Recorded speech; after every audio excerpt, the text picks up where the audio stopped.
రాష్ట్రంలో BRS party social media పరిస్థితి ఆ కుడిలో పడ్డ ఎలుక లెక్క తయారైంది. వాళ్ళు కక్కలేక మింగలేక అన్న పరిస్థితులనే గత 2 ఏళ్ల నుంచి అయితే వాళ్ళ వ్యవహారం నడుస్తుంది. ఎందుకంటే ఏ విషయాన్ని ఎట్లా డిఫెండ్ చేయాలో తెలుస్తలేదు. డిఫెండ్ చేసిన కొద్దీ వాళ్ళు ఏదో ఏదో ఏదో అసత్య ఆరోపణలు చేసిన కొద్దీ బూమరాంగ్ అవుతున్నాయి. కేటీఆర్ ఇయాలోటి మాట్లాడుతూ రేపు జరుగుతుంది, ఆధారాలు చెక్ చేసుకోకుండా. ఇట్లా ఈ లిక్కర్ కేసు విషయంలో కూడా బీఆర్ఎస్ పార్టీ సోషల్ మీడియాకు తలలు పట్టుకుంటారు. ఏం జరుగుతుందో అర్థం కాక. ఎందుకో మీకు ముందుగా చెప్తా. సో ఇది కవిత క్లీన్ చీట్ వచ్చిన సంగతి తెలుసు కదా.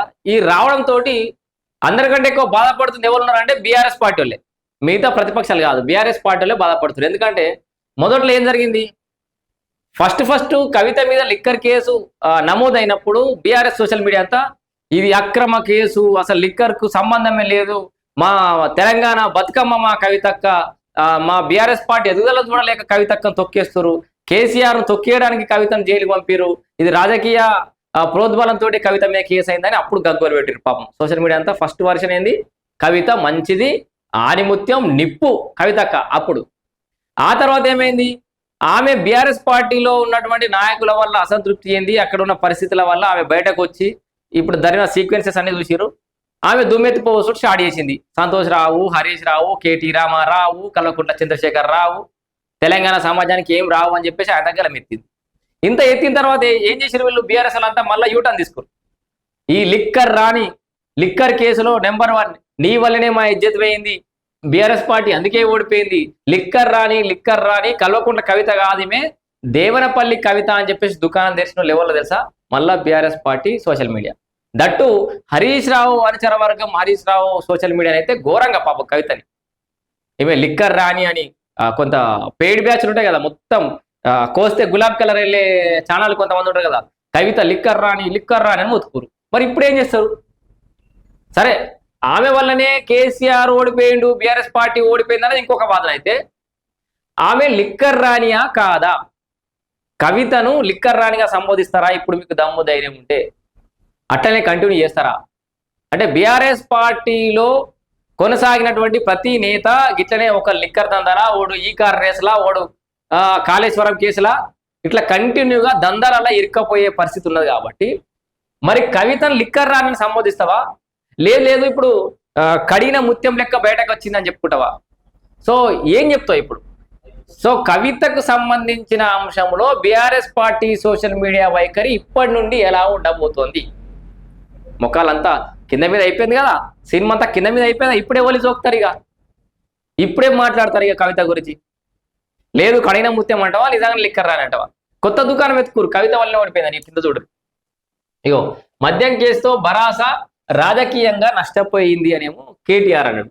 భరాసా ఓటమి కారణం అహంకారం కాదా KTR? What are you talking? నువ్వు ఫ్యాక్ట్ చెక్ చేసుకో అని చెప్పేసి ఆల్రెడీ కేటీఆర్ను కవిత అరుచుకుంది. నేను పరాజయాన్ని నా మెడలో వేయాలనే తాపత్రయం ఎందుకు? సో కల్వకుంట్ల కవిత మండిపాటు, కోర్టు తీర్పుపై హర్షం అని చెప్పేసి మొత్తానికైతే ప్రకృతే నాకు సహకరించింది, ప్రకృతే నన్ను ఆశీర్వదించింది పార్టీ పెట్టుకోవడానికి అని చెప్పేసి కూడా కవితనైతే మొత్తానికి రెట్టించిన ఉత్సాహంతో కరెక్ట్ టైంలో ఆమెకు కలిసి వచ్చే కాలం అన్నట్టు ఒక రకంగా కవితకైతే మంచి సిచ్యువేషన్ అయితే క్రియేట్ అయింది. మద్యం కేసుతో భరోసా రాజకీయంగా నష్టపోయింది, కోర్టు తీర్పుతో కవితకు న్యాయం జరిగింది.